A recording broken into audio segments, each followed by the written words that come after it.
So having had a little look around the shop as it was, where are we going to start to begin the finishing? Well, front end seems as good a place as any, so let's focus on what needs to be done here. So first of all, these welds needs to be cleaned up. The alignment there is fine, so the welds just need to be fully extended in there and actually finished off.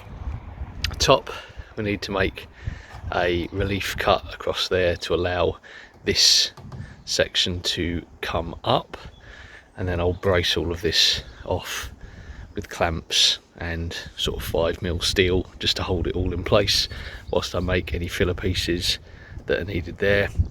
And then this section now with the main pillars, not only is that not fully lined up there, so at the very least we need to make a slice there, bring this in to align all of this up. But with this, these pillars are not single skinned. If I open the door, you can see that whilst I'll be able to pretty easily clean up and weld all around here, removing this rubber, and get that out later, but weld around in there, inside here there is some strengthening kind of braces, so it's multiple layers of folded steel. So what I'm going to do is I'm going to weld all around here, strengthen up the back end, line up this strip rail, and then we'll cut out a section from here, making sure it's an area where there's only one profile, one radius there. I'll cut all of that out because what that will mean is I'll then be able to weld the inside that you can't see down in there of any of the folded parts of steel, and then we'll put a new piece back over the top. So rather than having one weld that runs all the way around there, we'll have a weld there, we'll have a seam here, and we'll have two seams here, so it offsets and slightly means that there's not one join, we've got joins that are effectively overlapped, not lined up, so therefore giving a lot of the strength back to this. And then we'll go and do exactly the same over here,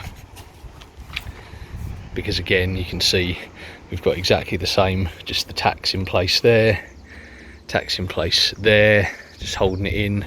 We've got to you can see a little bit better on here, cut the relief cut so I can bring that up, because at the moment I can't force that up, so it needs to be relieved across there. And you can see exactly the same on the inside, perfectly easy to weld up these sections, align this strip rail, and then get working on replacing this outer piece. So that is my job for this weekend, to get the front end completely finished up. So I think what I'll do is, at the very least, I'll film a little bit of this on time lapse and then stop and come back and show you what bits of work I've actually done and where little changes need to be made. If I can give any advice about you know, pulling bits left and right, and where you can do little tweaks, little massages to metal, I will take the opportunity to do that.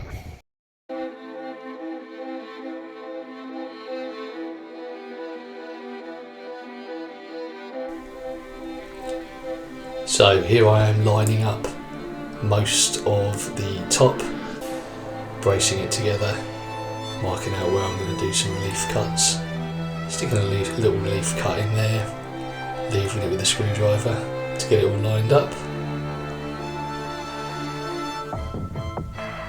And in a spectacular display of idiocy, I parked my welder directly in the line of sight of my camera. So you can't actually see any of the welding that goes on, but you can see me doing some welding up there. So I'm chucking some tacks in, and then I'm hammer and dollying the roof to try and straighten it out, which you can see there.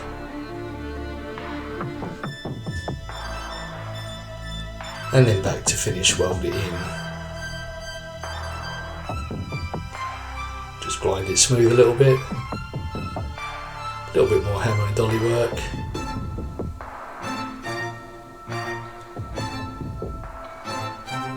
It took a little bit longer than I initially thought because lining it up is quite difficult on those two compound curves. And then we look at doing some welding on the inside.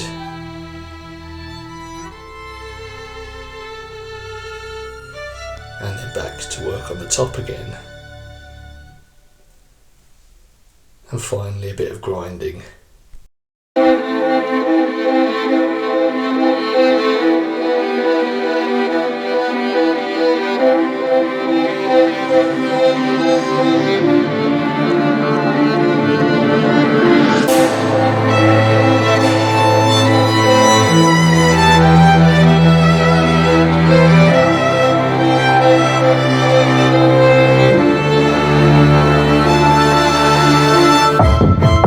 Okay, so we've done the bulk of this.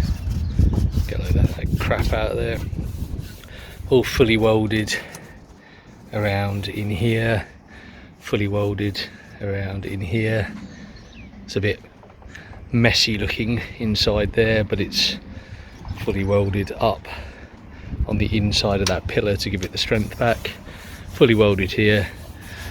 Again, it has shrunk slightly, so I'm going to have to dress that out when I can get from behind, and obviously I've not yet finished that bit there. But what I've got to do now is make a piece to fit in here and then weld that and grind that smooth, because that means we're going to have offset welds, which are just going to mean that the strength is going to come back in there. And it was important to weld that inner piece because obviously you can't get to it, you know, so I have done the inside as well. You can't get to that from behind, and I wanted to make sure those pillars were as strong as they were originally, or at least as strong as I could make them. Okay, so did a little bit of off-camera work, finished off down here. I did weld in a plate over there. As you can see, it's not quite even, needs a bit of a skim over that. Obviously it was never going to be metal finished, I'm not that good, but it's solid now, and it's solid all the way around the inside as well as on the back side there. I dressed out most of the imperfections in the top. Most of the sinkage is now gone, so it's it will again obviously need a little bit of finishing with filler, and I haven't yet done that bit, but I'll do that bit on another day, because that side there looks, to all intents and purposes, a finished pillar. It's certainly all in line and the shape that it needs to be, which is good. And bearing in mind that a couple of hours ago it looked like that, it's a lot better. So as always guys, thanks for watching. Now that we've got this side done, as I said, we're going to move over to the next side, and then I've got a little bit of a decision to make. Do I go to the back and finish off all of the work at the back, as I know that's definitely where it needs to be, or do I start moving down the sides? And if I do start moving down the sides, do I keep the tilted B-pillars, or, as I haven't finished fabricating them all fully, do I actually whip them out completely and go for a pillarless look? Could look quite nice. Nice pillarless shoebox there. What do you think? Chuck me some comments and see whether or not you think I should keep the B-pillars or I should weld the door tops to the top of the frame there, cut the door at this point, and give myself a pillarless coupe look. So the next time guys.